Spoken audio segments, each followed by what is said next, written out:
बुद्धवंदनेला आणि धम्मपठनाला सुरुवात करूयात. अरहं सम्मा संबुद्धो भगवा बुद्धं भगवन्तं अभिवादेमि. स्वाख्यातो भगवता धम्मो धम्मं नमस्सामि. सुपठिपन्नो भगवतो सावकसंघो संघं नमामि. ओकासवन्दामि भन्ते द्वारतयेनं कथं सब्बं अपराधं खमतु मे भन्ते. द्वितीयंपि ओकासवन्दामि भन्ते द्वारतयेनं कथं सब्बं अपराधं खमतु मे भन्ते. तथियंपि ओकासवन्दामि भन्ते द्वारतयेनं कथं सब्बं अपराधं खमतु मे भन्ते. ओकास अहं भन्ते त्रिशरणेन सद्धि पंचशीलं धम्मं याचामि. अनुग्रहं कथवा शीलं देत मे भन्ते. द्वितीयंपि ओकास अहं भन्ते त्रिशरणेन सद्धि पंचशीलं धम्मं याचामि. अनुग्रहं कथवा शीलं देत मे भन्ते. तथियंपि ओकास अहं भन्ते त्रिशरणेन सद्धि पंचशीलं धम्मं याचामि. अनुग्रहं कथवा शीलं देत मे भन्ते. नमो तस्स भगवतो अरहतो सम्मा संबुद्धस्स. नमो तस्स भगवतो अरहतो सम्मा संबुद्धस्स. नमो तस्स भगवतो अरहतो सम्मा संबुद्धस्स. बुद्धं शरणं गच्छामि धम्मं शरणं गच्छामि संघं शरणं गच्छामि. द्वितीयंपि बुद्धं शरणं गच्छामि द्वितीयंपि धम्मं शरणं गच्छामि द्वितीयंपि संघं शरणं गच्छामि.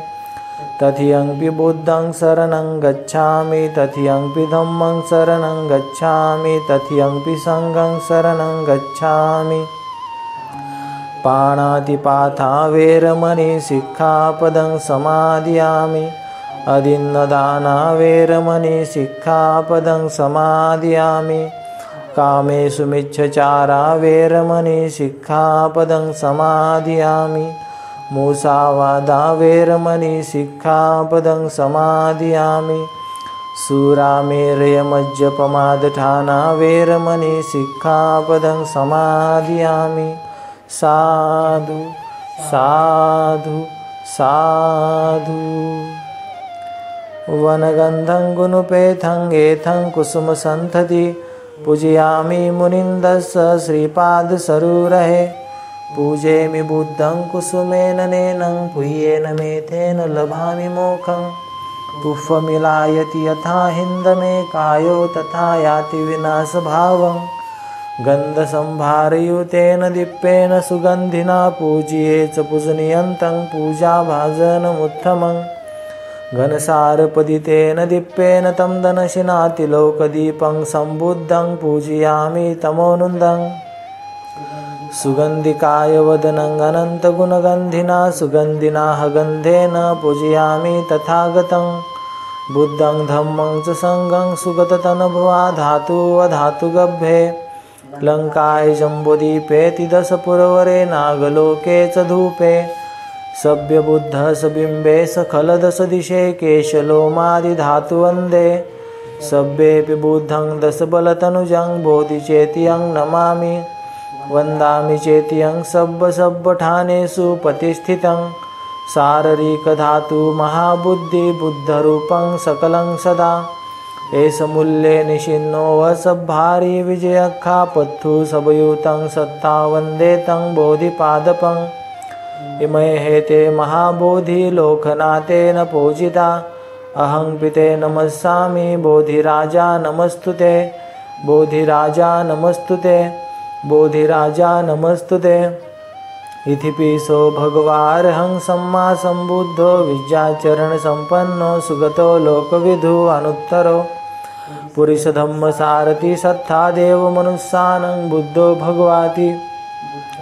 बुद्धं जीवितपर्यन्तं शरणं गच्छामि हेच बुद्धातीताच हेच बुद्धानागता पचुपन्नाच हे बुद्धा वंदामि सब्बधा नत्थि मे शरणं आयं बुद्धो मे शरणं वरं एतेन सच्चवज्जन होतु मे जय मंगलं उत्तमंगेन वन्देऽहं पादपशुवरुत्तमं बुद्धेयो खलितो दोषो बुद्धो खमतु तं मम एंकिंचिरथनं लोके विज्यति विविधापथु रथनं बुद्ध समानथि तस्मा स्वत्ति भवन्तु मे यो सन्निशिन्नो वरबोधि मूले मारन् ससैना महन्ति विजत्वा सम्बोधिमागच्छि अनन्तयानो लोकोत्तमोतं पनमामि बुद्धं स्वाख्यातो भगवता धम्मो सन्दिष्टिको अकालिको यहि पशिको अपनायको पच्यतं वेदितभो वियुहिति धम्मं जीवितपर्यन्तं शरणं गच्छामि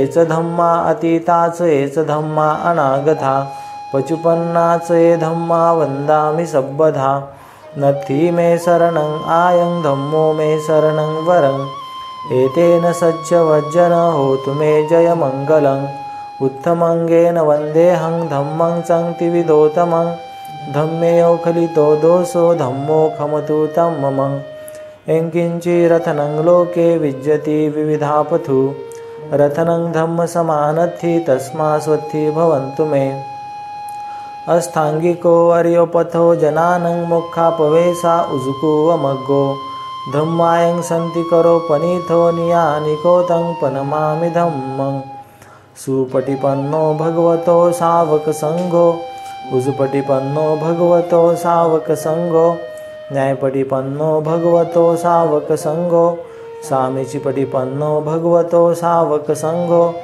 अधिदं चत्तारि पुरिसयुगानि अट्ठपुरिसपुग्गला एष भगवतो सावक संघो आहुनय्यो पाहुनय्यो दक्षिणय्यो अंजलिकरणियो अनुत्तरं पुय्यं खेतं लोकसाहति संघं जीवितपर्यन्तं शरणं गच्छामि एच संघा अतीताच एच संघा अनागता पचुपन्नाच ये संघा वन्दामि सब्बधा नत्थि मे शरणं आयं संघो मे शरणं वरं एतेन सच्चवज्जन होतु मे जय मंगलं उत्तमंगेन वन्देऽहं संघं संक्तिविदोतमं संज्ञेयो खलितो दोषो संघो खमतु तं मम एंकिंचिरथनं लोके विज्यति विविधापथु रथनं संघसमानथि तस्मा स्वत्ति भवन्तु मे संगो विशिद्धो वरदक्षिणीयो सन्तीन्द्रियो सब्बमलपहनियो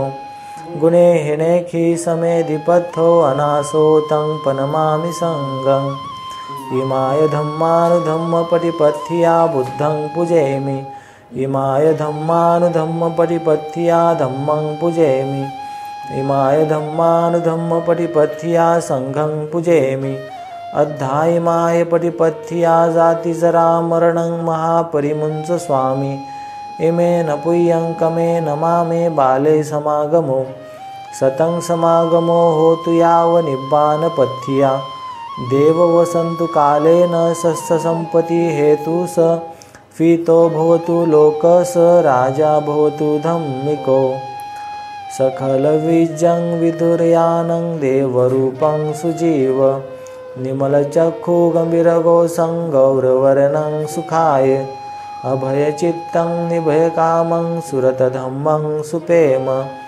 विरथरज्जं सुजननेत्रं भीमरावं सरामि भीमरावं सरामि भीमरावं सरामि दिव्यप्रभरत्नतु मे साधु वरदान्तु मे अद्य कुलभूषन्तु मे भीमराजा सकल विद्यापति ज्ञान सत्संगति शास्त्र शासनमति बुद्धि तेजा पंकजा नरवरा रत्न स्वजन उद्धरा भगवंत आमचाखरा भक्त काजा चौधार संघरी शास्त्र न धरिता करी कापलारी उरी रौद्र रूपा मुक्तिपथ कोण था जीर्ण स्मूर्ती जाळीता उजळिल्यांगतिका मार्गे साजा राष्ट्रघटनाकृती शोभते भारती महामानव बोलती स्वात्त संज्ञा शरणबुद्धासमे शरणधम्मासमे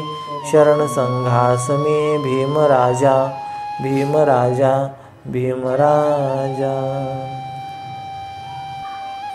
आज आपण पाहणार आहोत, केवळ नीती पुरेशी नाही, ती पवित्र आणि सर्वव्यापक असली पाहिजे। वस्तू पवित्र केव्हा ठरते, ती का पवित्र ठरते? प्रत्येक प्राथमिक अथवा प्रगल्भ समाजात काही वस्तू अथवा समजुती पवित्र मानल्या जातात व काही अपवित्र मानल्या जातात। जेव्हा वस्तू अथवा समजूत पवित्रतेच्या अवस्थेला पोहोचते तेव्हा तिचे उल्लंघन करता येत नाही किंवा तिला स्पर्शही करता येत नाही। असे करणे निषिद्ध समजले जाते। याच्या उलट जी वस्तू अथवा समजूत अपवित्र म्हणजे पावित्र्याच्या क्षेत्राबाहेरची असते, तिचे उल्लंघन केले तरी चालते। म्हणजे अशा अपवित्र वस्तू अथवा समजुती यांच्या विरुद्ध वागताना मनात भय अथवा विवेकबुद्धीची टोचणी उद्भवत नाही। जे पवित्र ते मंगल होय, त्याचे उल्लंघन केले म्हणजे धर्मबाह्य वर्तन ठरते। प्रश्नाचे क्षेत्र मर्यादित करण्यासाठी असा प्रश्न विचारता येईल की नीतीला पवित्र का दिले गेले? एखाद्या वस्तूला पवित्र का दिले जाते? वस्तुतः विषयाच्या अनुरोधाने प्रश्नाने क्षेत्र मर्यादित करण्यासाठी असा प्रश्न विचारला येईल काय? नीतीला पवित्र का दिले गेले? नीतीला पवित्र देण्यात 3 घटक कारणीभूत झाले असावेत। पहिला घटक म्हणजे श्रेष्ठांचे संरक्षण करण्याची सामाजिक हिताच्या दृष्टीने आवश्यकता। या प्रश्नाची पार्श्वभूमी जीवन कलह आणि जीवन संघर्षात योग्यतम माणसे टिकून राहिले पाहिजेत या सिद्धांतात आहे। या प्रश्नाचा विकासवादाशी संबंध आहे। हे सर्वश्रुतच आहेत की मानव समाजाचा विकास जीवन संघर्षामुळे घडला, कारण प्रारंभिक युगात अन्न सामुग्री अतिमर्यादित होती। हा संघर्ष अत्यंत भयानक स्वरूपाचा होता। निसर्गाचे दात आणि नखे रक्तलांछित आहेत असे म्हणतात। या भयानक रक्तरंजित संघर्षात योग्यतम तेच टिकाव धरू शकतात, ही समाजाची अगदी प्रारंभीची स्थिती होती। प्राचीन काळी केव्हा तरी आणि कोणीतरी असा प्रश्न उपस्थित केला असेल की जो सर्वात अधिक शक्तिमान तोच योग्यतम आहे काय? की जो अत्यंत दुर्बल आहे त्याला संरक्षण दिले तर परिणामी समाजाचे हेतू आणि साध्य साधावयाला तोच अधिक योग्य ठरणार नाही काय? तात्कालीन सामाजिक स्थितीने त्याचे उत्तर होकारार्थी दिलेले दिसते। नंतर असा प्रश्न उद्भवतो की कमजोर दुर्बल माणसाने संरक्षण करण्याचा मार्ग कोणता? जे योग्यतम म्हणजे सर्वात अधिक शक्तिमान आहेत त्यांच्यावर काही निर्बंध घातल्याने ते शक्य होणार आहे। याच उत्तरात नीतीचा उगम आणि आवश्यकता सामावलेली आहे।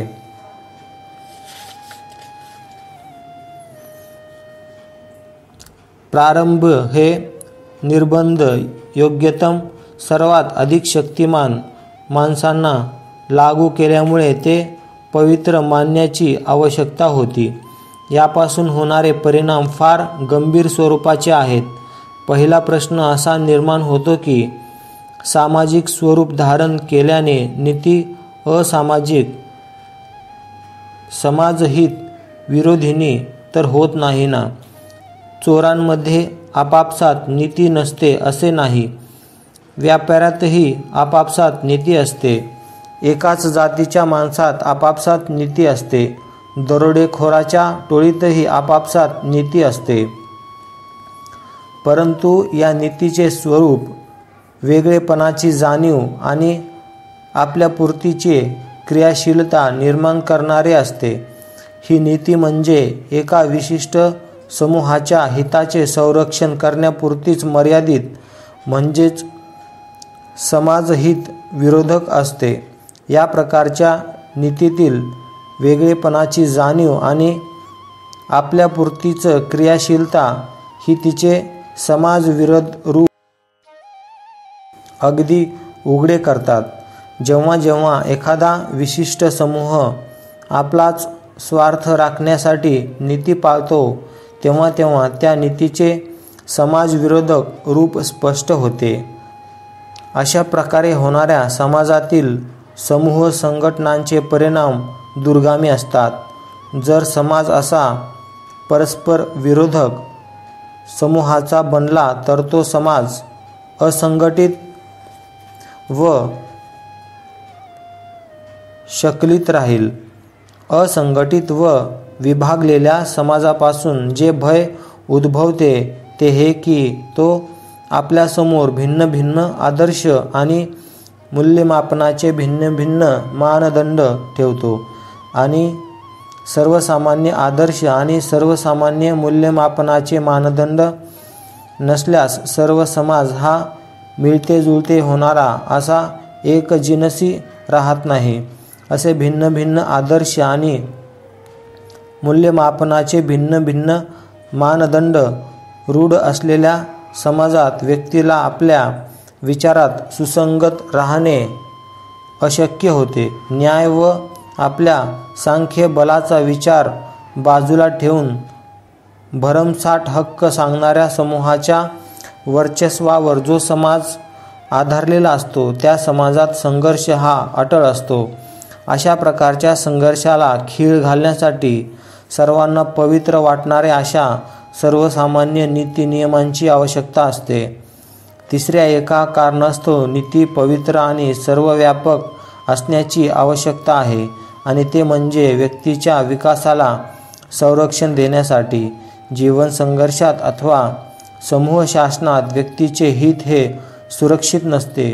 व्यक्तीला ज्या समाजात सर्वसामान्य ध्येय आणि सर्वसामान्य आदर्श यांना सार्वत्रिक मान्यता असते त्या समाजात जी मानसिक सुसंगती साधता येते ती जो समाज समूहात विभागलेला असतो त्यात साधता येत नाही. समूहाप्रमाणे आदर्श आणि ध्येय भिन्न असली का समाजातील व्यक्तीचे विचार बहकतात आणि समाज व्यवहाराकडे साकल्याने पाहण्याची दृष्टी सुसंगत राहू शकत नाही, ती विकृत होते. दुसरे असे की समूह व्यवस्थेमुळे पक्षपातीपणा वाढतो आणि न्याय मिळत नाही. समूह व्यवस्थेमुळे समाजाचे वर्गप्रधान थर बनतात. जे मालक असतात ते मालकच राहतात आणि जे दास्यात जन्मास येतात ते दासच राहतात. धनी ते धनीच राहतात, कामगार ते कामगारच राहतात, अधिकार संपन्न ते अधिकार संपन्नच राहतात आणि गुलाम ते गुलामच राहतात. याचा अर्थ असा की अशा अवस्थेत स्वातंत्र्याचा लाभ काही थोड्यांनाच होतो, सर्वांना होत नाही. अल्पसंख्याकांना समतेचा लाभ होतो, बहुसंख्याकांना मात्र त्यापासून वंचित राहावे लागते. यावर उपाय काय? यावर उपाय म्हणजे बंधुता ही सर्व प्रभाव पडणारी शक्ती बनविणे. बंधुता म्हणजे काय? बंधुता म्हणजे मानवातील मातृभाव म्हणजेच नीती. म्हणूनच भगवान बुद्धांनी शिकविले, धम्म म्हणजे नीती आणि धम्म पवित्र आहे, तशीच नीतीही पवित्र आहे.